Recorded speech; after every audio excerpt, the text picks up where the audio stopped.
Hey everyone, here we are, Unit 2, Lesson 2, Ecosystem Services. This is a kind of a new topic to me. I never really taught it independently as a topic before in my previous ways of teaching this course, but this is something that was kind of just interwoven within the curriculum. But the College Board this time has kind of pulled it out, made it a separate standard. So let's kind of go through and identify what this is going to look like.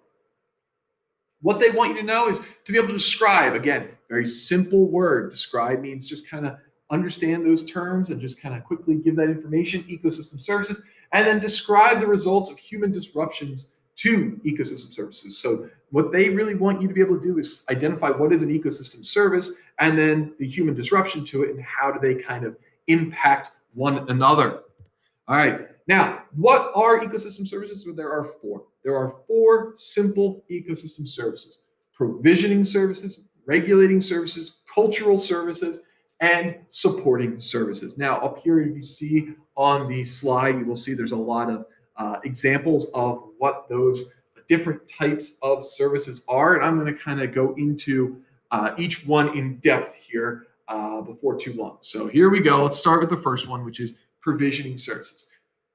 Provisions. If you were back on the Oregon Trail, or if you ever played the Oregon Trail growing up, or I know that was like my thing. I remember we sitting in Walter Miller, going into the computer lab because we had computer class, and what we'd all do is just play Oregon Trail for times at long times at a stretch, and pretty much most of everyone just went and started hunting right away. But it was a simulation game. But I digress talking about my childhood to identify what is a provisioning service for an ecological service. It is providing provisions. And why did I tell you about the Oregon Trail? Because they refer to, that colloquial term provisions, all the goods, the commodities provided. So things that produce food, water, fuels, things that are consumed by the population. So an ecosystem services might be like obviously a tree producing, an apple tree producing apples. That service that it does, that's a provisioning service. Think of provisioning services like the grocery store of the environmental services or the ecological services. Now, a regulating service is going to help to maintain the natural ecosystem. What it's going to do is it's going to provide for the ecosystem to help keep it going. So it's not necessarily providing goods and consumables, but now it's a service. Things like flood control, erosion control, pollination, all of those things are things that we don't do, but we take from the ecosystem. We hope that the ecosystem does that to help to protect us, and not only protect us, protect the ecosystem's inertia and its integrity in the long run. Cultural services. Now, cultural services are designed to impact society, especially human impacts. What we are looking at here is what do ecosystems do for a society in the cultural standpoint? Yes, there is the very religious aspect of the ecosystems. And if you look into a lot of the Native American study, you will see that they lived very harmoniously with nature in the understanding that nature was almost like a deity and the way in which it survived. Now, today, it's kind of almost hippy dippy and kind of like a way out there type of person. If you go be like, yeah, I'm going to go meditate in the woods, or, I'm going to go lay out in the rain because it helps me to balance out my, certain ion, who knows all that stuff. Okay. But cultural services are what we kind of non-material goods we take from the ecosystem services. So things like education, the way in which we learn from what's out there and what's in the wild, the spiritual aspect of it, tourism, why we go to places to see things, the views, the inspiration, the things that you take away. If you've ever been to some spot, some awe-inspiring place, it really does just take your breath away.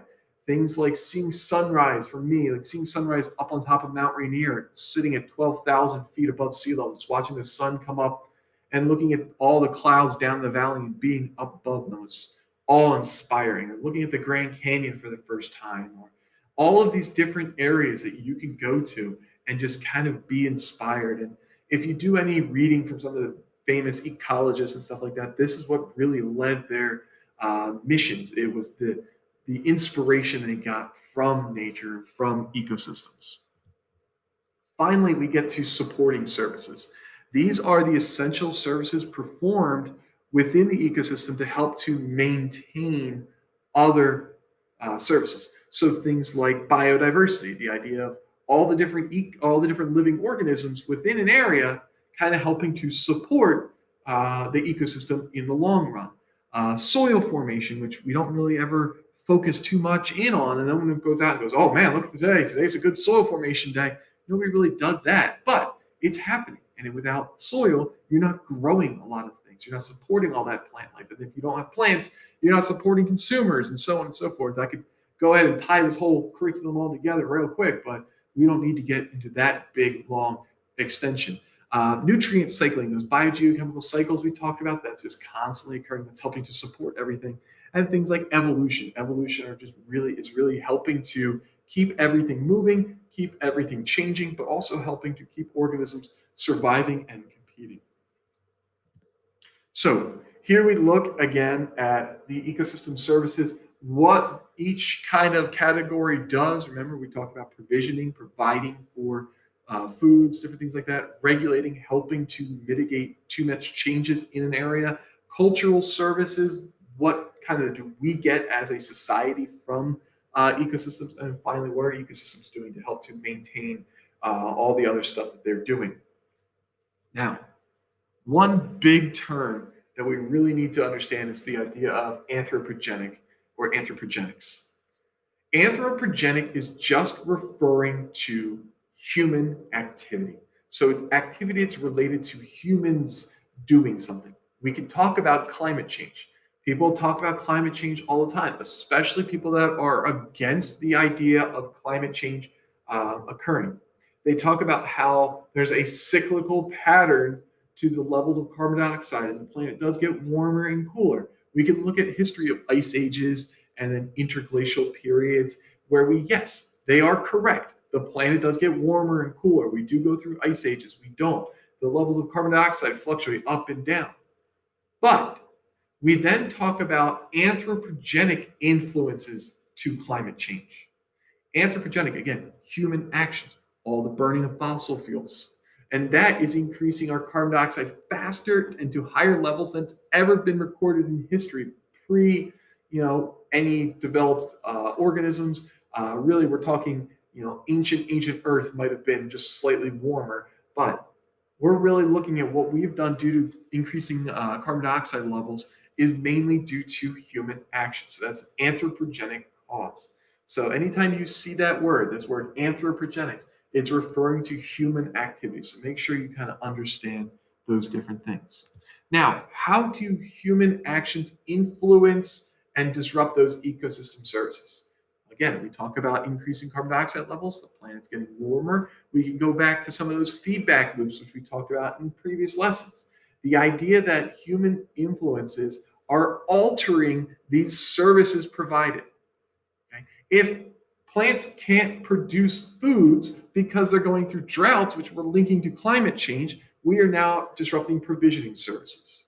If we talk about regulating services, ways flood control and erosion control, due to us cutting down a whole bunch of trees, well, again, that's a human influence that is negatively impacting those things.